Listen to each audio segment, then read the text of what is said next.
4월 4일 조선해운 시장에 대해서 살펴보겠습니다.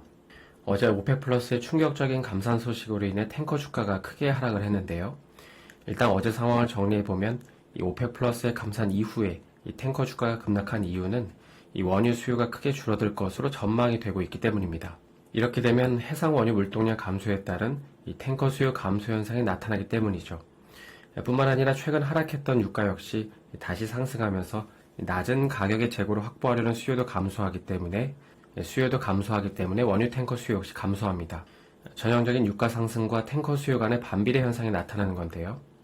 특히 이제 사우디에서의 대대적인 감산은 이 VLCC 수요가 줄어든다는 말과도 같기 때문에 이런 상황에서 미국의 SPR 역시 이 방출 한계가 있는 만큼 결국 VLCC 수요 감소가 이 전반적인 탱커 약세를 주도했다고 보시면 됩니다. 그래서 어제 클락슨이 발표한 내용을 보면 이번 원유 공급 감소로 인해 이 탱커 선사들은 일시적으로 수익의 3분의 1이 급감할 수 있다고 언급을 했고요.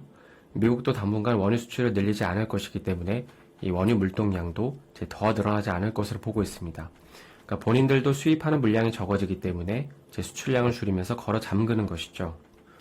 물론 어떤 분들은 사우디가 감산을 하게 되면 결국 유럽과 아시아는 더 많은 석유를 구입해야 되기 때문에 톤데이가 늘어나는 게 아니냐고 생각할 수 있지만 결국의 관건은 그 물량을 맞춰줄 수 있느냐는 거겠죠. 그러니까 당장 중동보다 미국에서 수입하는 게 운항거리는 더 길겠지만 실어올 수 있는 물량에 대해서 물음표가 있다는 것입니다. 그러다 보니까 자연스럽게 미국 셰일 기업들한테 시선이 갈 수밖에 없는데요. 일단 블룸버그 기사를 보면 미국 셰일 기업들이 뭔가를 할 것으로 기대하지 말라는 뷰가 더 많은 것 같긴 합니다. 감산 컷을 했다고 하더라도 여전히 대다수의 기업들은 시추 사업보다도 배당금 지급과 자사주 매입 정책을 파기하지 않을 것이기 때문입니다. 그리고 설사 이런 추세를 깨고 싶어 한다 하더라도 현재 그 작업자 수 부족이나 장비 부족으로 인해 능력이 제한될 거라는 견해도 많은데요. 그럼 이런 상황에서 미국이 대응할 수 있는 시나리오에는 뭐가 있을까요?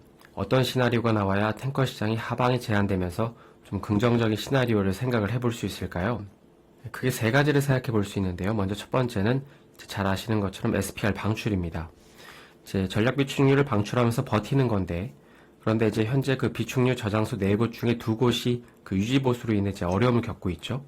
따라서 물량을 푼다고 하더라도 좀 유의미한 숫자가 나오기에는 어렵다는 관점이 더 우세한 것 같습니다. 두 번째는 최근 미국이 하고 있는 생산자를 압박하는 게 있는데, 몇몇 기업들에 대해서는 이미 국유화 얘기까지 나오고 있지만 사실 이건 너무 앞서간 얘기인 것 같죠. 그리고 다음 세 번째는 수출 제한이 있습니다. 휘발유와 경유의 수출을 제한하는 건데, 작년에 이 옵션을 행사하려고 했지만 이게 오히려 가격을 상승시킨다고 해서 추진하지는 않았죠. 그래서 현 시점에서는 이 세 가지 정도를 생각해 볼 수 있는데, 그런데 사실 이런 방법들도 큰 대안이 아니긴 합니다. 그러면 앞으로 탱커는 다 매도하고 앞으로 탱커 발주도 안 나오는 걸까요? 현재 오펙 플러스의 컷은 분명히 VLCC에는 악영향을 미치는 게 맞지만, 다만 PC 탱커 시장에는 제한적으로 영향을 미칠 거라는 의견도 많습니다. 왜냐하면 연료에 대한 수요가 조만간 성수기에 진입하기 때문이죠. 그래서 원유 탱커 시장 같은 경우 이 절대적인 양이 줄어들었기 때문에 타격을 받는 게 맞지만, PC 탱커 시장 역시 무조건 안 좋다고 속단하기보다는 아직까지는 좀 더 지켜봐야 한다는 이유가 그래서 나오는 것입니다.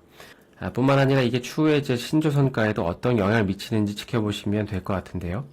원유 탱커와는 별도로 제품 탱커 역시 이 선가가 비싸다는 얘기가 있었기 때문에 선가가 하락하게 되면 발주를 고려하는 수요도 있을 수 있기 때문이죠.